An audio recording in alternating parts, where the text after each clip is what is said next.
Welcome to ABN Andhrajyothy. So లైఫ్లో ఒక్కసారైనా Guinness world record సాధించాలని ప్రతి ఒక్కరు కూడా ఏవో ట్రై చేసి ఆశయంగా పెట్టుకుంటారు. కానీ ఒక చిన్న హాబీ వితిన్ 8 monthsలో 3 గిన్నీస్ వరల్డ్ రికార్డ్స్ని సాధించింది. ఆ హాబీ ఏంటో తెలుసా? మన చరిత్ర అంతటినీ కూడా నాణాల సాక్షిగా ఆయన భద్రపరిచారు. అదే మనందరికీ ఇష్టమైన కాయిన్స్ కలెక్షన్స్ చేశారనమాట. ఆయనే the famous numismatist and philatelist Kondapaneni Shankar Rao గారు మనతో ఉన్నారు. ఆయనతో మాట్లాడేద్దాం. నమస్తే సార్. ఒక నాణాల కలెక్షన్ అంటే మన చరిత్ర అంతా కూడా మేము ఇప్పుడు చూసుకున్నట్లయితే కొన్ని మూవీస్ ద్వారా మన హిస్టరీ అంటే ఏంటో తెలుస్తుంది. అఫ్ కోర్స్ మనం స్కూల్లో చదువుకోము. సో ఆ ఒక చరిత్ర అంతటిని మీరు గ్యాదర్ పరిచారు. అది కూడా దట్టు ఎప్పటికీ కూడా డిమాలిష్ అవ్వని నాణాల సాక్షిగా. సో ఈ యొక్క ఆలోచన ఎలా వచ్చింది సార్? నా పేరు శంకర్రావు కొండపనేనమ్మ. దీన్ని నుమిస్మాటిజం అంటారు. నుమిస్ అంటే లాటిన్ భాషలో నాయనమని అర్థం. నుమిస్ అంటే నాయనమని అర్థం అనమాట. అంటే నాణాలు సేకరణలు చేయటాన్ని నుమిస్మాటిజం అంటారు. నాణాలు సేకరించే వాళ్ళని నుమిస్మాటిస్ట్ అంటారు. ఈ నుమిస్మాటిజం అనేది ఫిలేటలీ అంటే పోస్టేజ్ స్టాంపు సంబంధించిందని ఫిలేటలిజం అంటారు. ఇది కాకుండా ఎగ్జోనిమిస్ట్ అని ఒకటి ఉంది. అంటే నుమిస్ ఫిలేటలిస్ట్ అండ్ ఎగ్జోనిమిస్ట్. ఎగ్జోనిమిస్ట్ అంటే ఏంటంటే మెడల్స్, సిల్వర్, వీటికి సంబంధించిన టోకెన్స్ ఇవన్నీ ఉన్నాయి చూసారా, దానికి సంబంధించి ఎగ్జోనిమిస్ట్ అంటారు. ఇది ఎగ్జోనిమిస్ట్ అంటేనేమో మెడల్స్ సంబంధించింది, టోకెన్ సంబంధించింది. నుమిస్మాటిస్ట్ అంటే నాణ్యాలకు సంబంధించిన చరిత్ర సంబంధించింది. ఫిలేటలీ అంటే పోస్టేజ్ స్టాంపు సంబంధించినటువంటి ఇదనమాట. నాకు చిన్నప్పటి నుంచి అంటే 6th క్లాస్ చదువుతున్న దగ్గర నుంచి కూడా నాకు రేరుగా ఉండేటువంటి ఆబ్జెక్ట్ ఏదైనా కానీ ఉండదు. అది స్టోన్ కావచ్చు, ఒక చెట్టుకు సంబంధించినటువంటి ఏదైనా ఒక వెరైటీ సంబంధించిన ఆబ్జెక్ట్ వెరైటీ కనిపిస్తానక దాన్ని సేకరించడం అనేది నా హాబీ అనమాట. ఫస్ట్ నుంచి అట్లా వస్తుంది.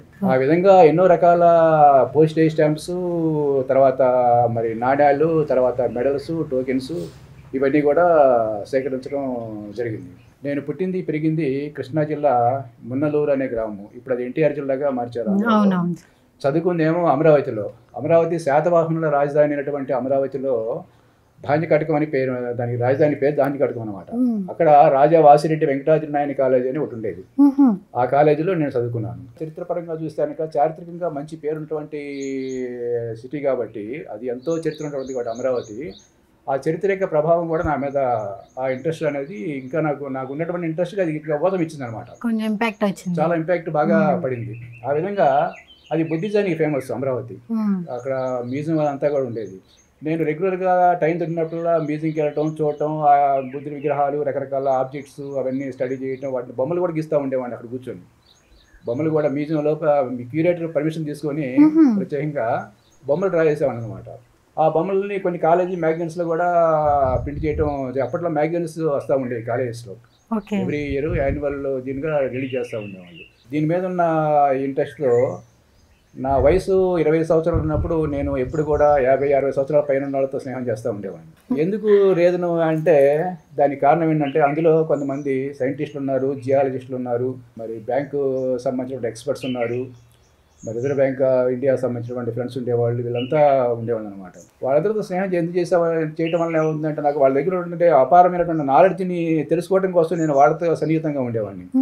వాళ్ళేమో 60 years రిటైర్ అయిపోయి ఉండేవాళ్ళు. వాళ్ళు మీ పేరెంట్స్ ఏమనేవాళ్ళు కాదు. వాళ్ళు ఫస్ట్ నుంచి ఏమనేవాళ్ళు కాదు. అంత పెద్ద పెద్ద స్నేహం ఏంటి అని వీళ్ళు చూసేవాళ్ళు. మా ఫ్రెండ్స్ అంతా ఆశ్చర్యపోయేవాళ్ళు. అది మా అమ్మాయి బర్త్డే జరిగితే ఆ బర్త్డే ఫంక్షన్కి మొత్తం అంతా కూడాను ఏజ్డ్ పీపుల్ చాలా మంది అటెండ్ అయ్యారు. మా బ్రదర్స్ వాళ్ళంతా చూసి ఆశ్చర్యపోయారు అనమాట. వాళ్ళ డిజిగ్నేషన్ చెప్పి ఇదిగో ఈయన RBI, ఈయన సైంటిస్టు, ఈయన ఎకానమిస్టు చెప్తుంటే వీళ్ళంతా ఆశ్చర్యపోయేవాళ్ళు అనమాట. అట్లా వాళ్ళతో పరిచయం చేయడం వల్ల నాకు అపారమైనటువంటి నాలెడ్జి వచ్చిందమ్మా. అదేవిధంగా ఆర్టిస్ట్స్ సంబంధించి పెయింటింగ్స్ కూడాను, ఈ మన పోస్టల్ స్టాంప్స్ కూడాను పెద్దవాళ్ళ దగ్గర నుంచే చాలా వరకు చేశాను. తర్వాత గిన్నిస్ బుక్ వాళ్ళ దగ్గర నుంచి మనకి వాళ్ళ అప్రూవల్ వచ్చిందమ్మా. అంటే ప్రైమరీగా ఓకే అని చెప్పేసారు వాళ్ళు, మెసేజ్ ఇచ్చారు వాళ్ళు ఓకే అని. ఓకే అయిన తర్వాత వాళ్ళు ఏంటంటే అందులో 2 రకాలు ఉంటాయి. స్టాండర్డ్ ఫార్మాటు, ప్రయారిటీ అప్లికేషన్ 2 ఉంటాయి.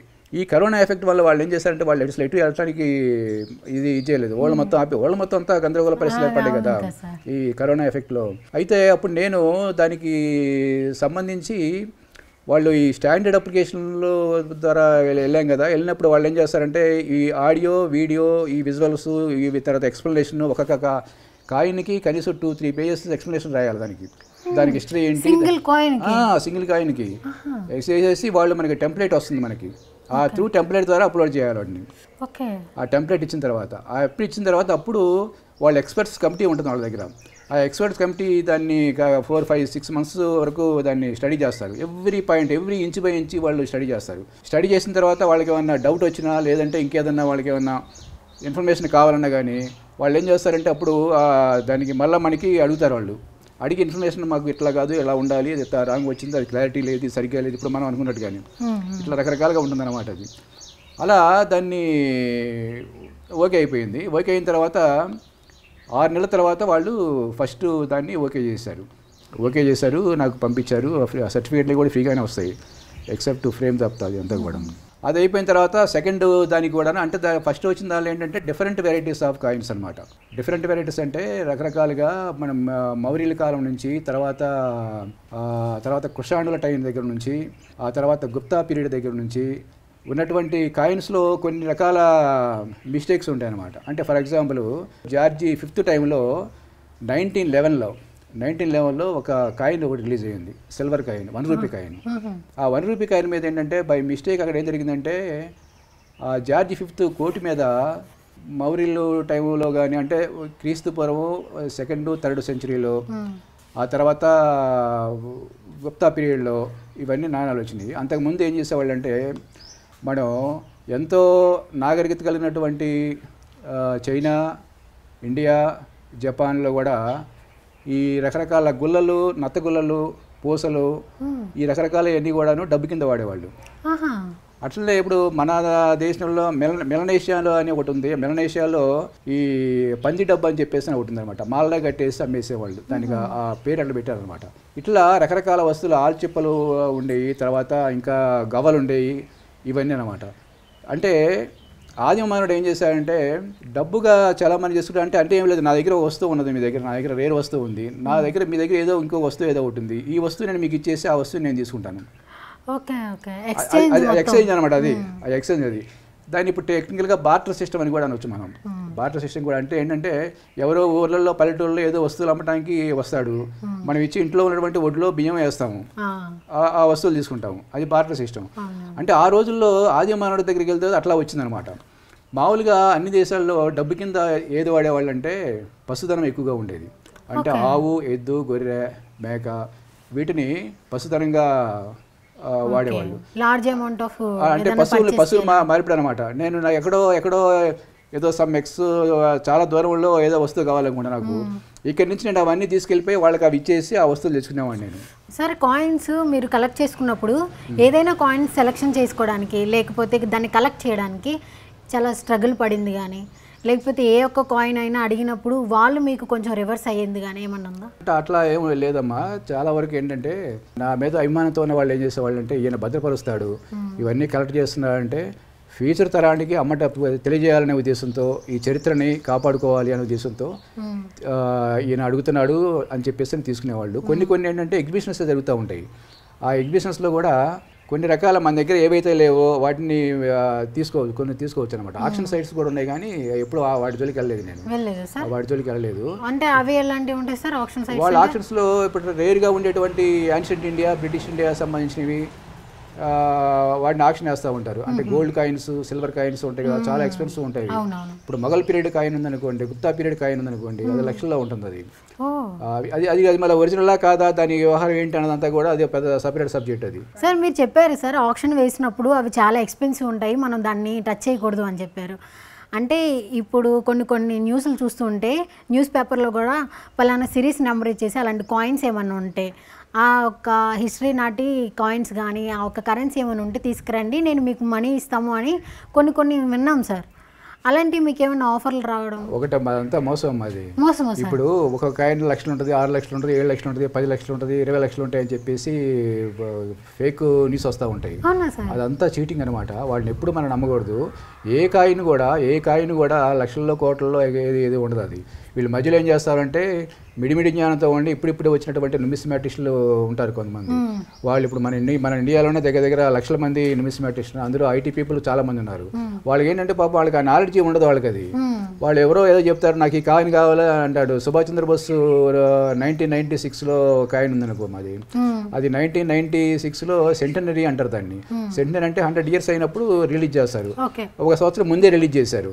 అది ఎవరో నాలాంటి వాడు పట్టుకొని దాన్ని 1996 కాదు 1997లో రావాలి అనేటప్పటికి ఆల్రెడీ మార్కెట్లోకి వచ్చేసింది సర్క్యులేషన్లోకి. అట్లా వాళ్ళు ఏం చేస్తారు, ఒకడు దాన్ని అమ్మాలని చెప్పేసి అని వెబ్సైట్లో పెట్టేసి ఇన్ని లక్షలు పెడతా ఉంటాడు. అదే వీక్నెస్ని, ఎదుటివాడి వీక్నెస్ని ఆసరా చేసుకొని వాడిని టెంప్ట్ చేసేసి రాంగ్ ఇన్ఫర్మేషన్ ఇచ్చేసి వాడిని అట్లా కొంతమంది మోసపోయిన అడుగు ఉన్నారు. అలా మనకే రాలేదా? నేను చాలా మందిని నేను అవేర్నెస్ ఏం చెప్తానంటే, ఎప్పుడు కూడా అలాంటి వాటికి ఆ వెబ్సైట్లో వచ్చేసి కాయిన్స్ అన్నీ కూడాను 20 లక్షలు ఉన్నాయి, 2 లక్షలు ఉన్నాయి, 3 లక్షలు ఉన్నాయి అని చెప్పేసి ఇస్తూ ఉంటారు. ఆ మోసంలో పడవద్దు, అంతా కూడా మోసం. అది ఏదైనా కొనబోయే ముందు ఎక్స్పర్ట్స్తో మాట్లాడి కరెక్ట్గా తెలుసుకొని దాని గురించి దాని వాల్యూ ఎంత ఉన్నదని, ఏ వాల్యూ అయినా కాయిన్ ఇప్పుడు ఒక ఇంట్రెస్ట్ ఉన్న కాయిన్ ఉందనుకోండి, సపోజ్ ఫేస్ వాల్యూ 50 పైసలు ఉంటే కనీసం మ్యాక్సిమం ఒక 10 రూపీస్ అనుకుందాం, 20 రూపీస్ అనుకుందాము. అందుకని 20 lakhsలో ఉండదు కదా అది. అది కూడా ఎవరు డిమానిటైజ్డ్ అయిన కాయిన్స్ని కొంతమంది ఇంట్రెస్ట్ ఉన్న వాళ్ళు పర్చేజ్ చేస్తూ ఉంటారు, హాబీగా పర్చేజ్ చేస్తూ ఉంటారు. ఇప్పుడు పిల్లలు కూడా చాలామంది కొనుక్కుంటూ ఉంటారు కదా ఎగ్జిబిషన్లో అప్పుడు జరిగినప్పుడు, అట్లా అనమాట. అందుకని వాటి ఉచ్చులో పడి మోసపోవద్దని చెప్పేసి నా సలహా. చాలా మంది ఉన్నారు, మోసపోయిన ఉన్నారు. వాళ్ళు చేస్తే నేను చెప్పేవాడిని, డబ్బు వస్తుందని కానీ, ఈజీ డబ్బు వస్తుందని కానీ ఈజీగా టెంప్ట్ అయిపోతాడు. ఇప్పుడు బెట్టింగ్ యాప్స్ అంటే ఏంటిది? అవును సార్, ఇదైతే ఫస్ట్ ప్రెజెంట్ ఒక యూత్ అంతా కొలాప్స్ అయిపోతుంది. ఇప్పుడు బెట్టింగ్ యాప్స్ మొత్తం పూర్తిగా అదే సిస్టమ్ కదా మరి. అది దాని మీద ఎట్లా వస్తే ఈజీ మనీ ఏది రాదు, ఏది అంత ఈజీగా మనకి టెంప్ట్ అవ్వకూడదు. అట్లా అవేర్నెస్ ల్యాక్ ఆఫ్ అవేర్నెస్ అనమాట. అందుకని అవేర్నెస్ ఉండాలి. మన దేశంలో ఏంటంటే గవర్నమెంట్ కూడా అవేర్నెస్ ప్రోగ్రామ్స్ క్రియేట్ చేయట్లేదు. ఈ చరిత్ర సంబంధించిన నాణ్యాలు కావచ్చు, గోల్డ్ సంబంధించి కావచ్చు, సిల్వర్ సంబంధించి కావచ్చు, వాటిలో ఎన్నో రకాల మోసాలు తెలియక మోసపోతూ ఉంటారు. కానీ పబ్లిక్ అవేర్నెస్ లేకపోవడం వల్ల జరుగుతుంది అన్నమాట ఇదంతా కూడా. సో మీరు కాయిన్స్ సెలెక్ట్ చేస్తారు కదా సార్, ఇన్ని ఇక్కడ చూసుకున్నట్లయితే మాకు చిన్న సైజు ఒక ఎక్స్పో పెట్టారు. అవును. సో ఈ కాయిన్స్ అన్నిటిలో మీకు ఫేవరెట్ కాయిన్స్ ఏంటి సార్? నాకు బ్రిటిష్ అంటే యాన్షియంట్ ఇండియా అమ్మా. నాకు ఫేవరెట్ అంటే అన్ని కాయిన్స్ నాకు ఫేవరెట్ కాయిన్స్. ఫేవరెట్ కాబట్టే నేను ఇప్పుడు దగ్గర మరి 100 ఆల్బమ్లలో నేను తయారు చేశాను. బ్రిటిష్ ఇండియా, యాన్షియంట్ ఇండియా, మరి తర్వాత రిపబ్లిక్ ఇండియా సంబంధించేసి. అయితే ఇందులో దగ్గర 40,000 పైన ఉంటాయి. అన్ని కొన్నామో డబుల్స్గా ఉంటాయి అనుకోండి అవన్నీ కూడా. ఇప్పుడు ఇది యాన్షియంట్ ఇండియా సంబంధించింది. ఇప్పుడు చూడది కుషాన్ పీరియడ్ ఉందా చెప్పాక, ఇది కుషాన్ సంబంధించింది. ఇది కుషాన్ పీరియడ్. ఇది సికందర్ షా సంబంధించింది, షేర్ షా సూరి, క్షబార్తా డైనాసిటీ సంబంధించినవి. ఈ 1754 ఈ ఇయర్ ఎప్పటిది అన్నది కూడా దాని మీద క్లియర్గా మెన్షన్ చేసి ఉంటుంది అనమాట. అట్లా ఇదంతా కూడా ఇది చూడండి, ఇది చాణక్య పీరియడ్ సంబంధించింది. ఇది చాణక్య పీరియడ్. ఇది Tajuddin, Mohammed Ghori, south India punch mark coins అని అంటారు. ఒక్కొక్క కాయిన్ హిస్టరీ అంతా కూడా మీకు తెలుసు కదా? హిస్టరీ తెలవాలి కదా మరి. ఇది ఇప్పుడు 2 అన్న అనా సిస్టమ్ ఉంటుంది కదా, జార్జ్ 6th పీరియడ్ సంబంధించింది. ఇది 1940 జార్జ్ 6th సంబంధించి, 1939 సంబంధించింది. ఒకటి హాఫ్ అనా సంబంధించింది, అనా సిస్టమ్. అది హాఫ్ పైసా సంబంధించింది. చూడు అక్బర్ సంబంధించింది, Akbar the great, Tomaras of Delhi సంబంధించినవి. ఇవన్నీ కూడాను ఇట్లా ఇది చేయాలా.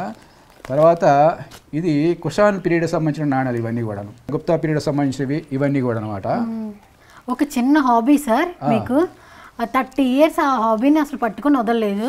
దానికి రిజల్ట్ 3 Guinness World Records. అవునమ్మా. మీ యొక్క రికార్డ్స్ని మీరే బ్రేక్ చేయడం ఏంటి సార్? అంటే మధ్యలో నేను 1578 కాయిన్స్కి నాకు రికార్డు వచ్చింది. ఫస్ట్ 17th August 2023లో వచ్చింది. ఇది ఒక అతను బ్రేక్ చేశాడు. ఓకే. ఒక అతను నా రికార్డుని అది బ్రేక్ చేస్తే మరలా నేను 5th March 2024లో ఆ రికార్డ్ని బ్రేక్ చేశాను. ఇప్పుడు నేను ప్రజెంట్లో ఇప్పుడు మందే రికార్డ్ ఇది. ఓకే అమ్మా. అదేంటి sir largest collection of error coins అంటే డిఫరెంట్ వెరైటీస్ ఆఫ్ కాయిన్స్ అంటాం. అది మిస్టేక్స్ అవన్నీ కూడా. ఇది January 2024లో largest colour bimetallic coins. Bimetallic coins అంటే ఏంటంటే 2 మెటల్స్ కలిసి ఉన్నటువంటి నాణ్యాలు అనమాట. అంటే 2 మెటల్స్ అంటే అవి దేనికి చేస్తారంటే స్పెషల్ కమమరేటివ్ కాయిన్స్ అని అంటారు. స్పెషల్ అకేషన్స్లో ఆ దేశ వ్యక్తుల గురించి కానీ లేదా ఆ దేశానికి గురించి కానీ స్పెషల్గా రిలీజ్ చేసేటువంటి కాయిన్స్ గ్లోబల్ కలెక్షన్ ఒకటి అంతా వరల్డ్ వైడ్ కలెక్ట్ చేసినవి. ఇది బయోమెటాలిక్ కాయిన్స్ అంటే అవి కమమరేటివ్ కాయిన్స్ అంటారు వాటిని. ఇప్పుడు ప్రజెంట్ జనరేషన్లో ఎక్కడ చూసినా సరే అది యూట్యూబ్కి వచ్చే సిల్వర్ కాయిన్ అలాంటి వేటి మీద ఎక్కువ పడ్డారు, కానీ గిన్నిస్ వరల్డ్ మీద ఎవరు అంత ఇంట్రెస్ట్ చూపించట్లేదు సార్. రాదు వాళ్ళకి, అంత కష్టం కాదు కదా, చాలా ఈజీ కాదు కదా అది. ఇప్పుడు ఈ యూట్యూబ్, ఈ రీల్స్లో, తర్వాత ఈ బెట్టింగ్ యాప్స్లో వాటి అంటికి కూడా మైండ్ కాన్సన్ట్రేట్ చేసి ఒక హాబీని పెంచుకోవాలి. ఆ హాబీ కాయిన్స్ కావచ్చు, కలెక్షన్ ఆఫ్ సేకరణ పెన్నులు కావచ్చు, లేకపోతే చారిత్రక ప్రదేశాలు తెలుసుకోవాలనుకున్నటువంటి జిజ్ఞాస కావచ్చు, ఏదైనా సరే ఆ కాయిన్స్లో ఉన్నటువంటి చరిత్ర మొత్తం ప్రపంచాన్ని తెలియజేయాలంటే ఉద్దేశంతో నేను 3 గిన్నిస్ రికార్డులు సాధించాను. ఆ సాధించడం వెనక ఏంటంటే ఒక ఆదర్శంగా ఉండాలి, మనం చెప్పబోయే ముందుగా ఒక ఆదర్శంగా నిలబడాలనే ఉద్దేశంతో ఇదంతా కూడాను చేసి సాధించానమ్మా. ఇంకా ఈ ఫిలేట్లీ సంబంధించి కూడా నాకు రికార్డు రావాల్సింది ఉంది, అది ఇప్పుడు ఇన్వెస్టిగేషన్లో ఉన్నాయి. అది కూడా వెరీ సూన్ వచ్చేస్తుంది సార్. వెరీ సూన్ వస్తుంది అంటే 3-4-5 మంత్స్లో వస్తుంది అనుకుంటున్నాను. అది తర్వాత ఇవి బయోమెటాలిక్ అంటే ఇది చూడండి, ఉదాహరణ ఫర్ ఎగ్జాంపుల్ ఇది 1947 to 1951 జార్జి 6th 1 shilling అంటారు వీటిని మనం, with different varieties. Scottish model అంటారు, ఇంగ్లీష్ అనమాట ఇదంతా కూడా. ఇవన్నీ ఇవి ఆల్బమ్ ఫార్మాట్ కూడా బాగుంది సార్. డిఫరెంట్ కంట్రీస్ అనమాట ఇవి, ఈ శ్రీలంక సంబంధించినవి, కెన్యా సంబంధించి. అంటే ఇవన్నీ స్పెషల్ అకేషన్స్లో కమమరేటివ్ కాయిన్స్ అంటాం అనమాట. కొన్ని కాయిన్స్ మీద నెంబర్స్ లేవు సార్, మరి దాని వాల్యూ ఎలా క్యాలిక్యులేట్ చేస్తాం? లైక్ 1 రూపీ కాయిన్ అయితే 1 ఉంటుంది, 2 రూపీస్ కాయిన్ అయితే 2 ఉంటుంది, దీని మీద ఉంటుందమ్మా. 10 రూపీస్ అంటే 10 ఉంటుంది, కొంటి మీద ఉంటుంది. అది కాయిన్స్ లేదు అంటే, నెంబర్ లేదంటే కనుక అవి ఇవి అయి ఉంటాయి, మెడల్స్ అయి ఉండాలి, లేదంటే టోకెన్స్ అయి ఉండాలి.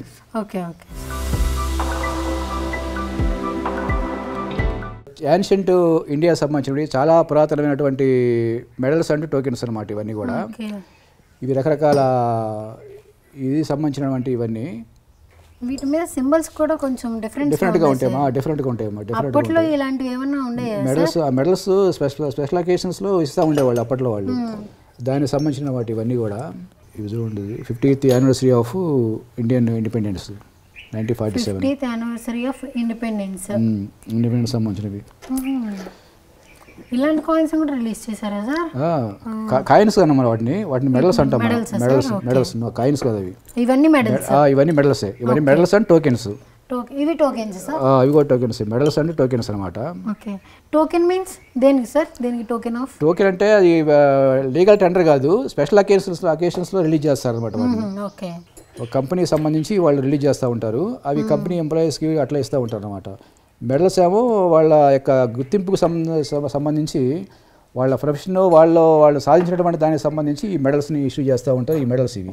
ఎప్పుడైనా ఈ కలెక్షన్స్ అన్నీ కూడా చేస్తూ సర్లే ఇంకా విసిగెత్తికిపోయాను అని అనిపించలేదా సార్? అనిపించదు, అది హాబీ అనేది కదమ్మా. అది ఇంట్రెస్ట్ ఉన్న దాని మీద మనకి అనిపించదు. ఇంకా కొత్త రకాలు అట్లా ఉండదు. ఇంకా రేరుగా ఏమైనా ఉన్నాయా, ఇంకా ఏమైనా ఉన్నాయా తెలుసుకోవాల్సింది.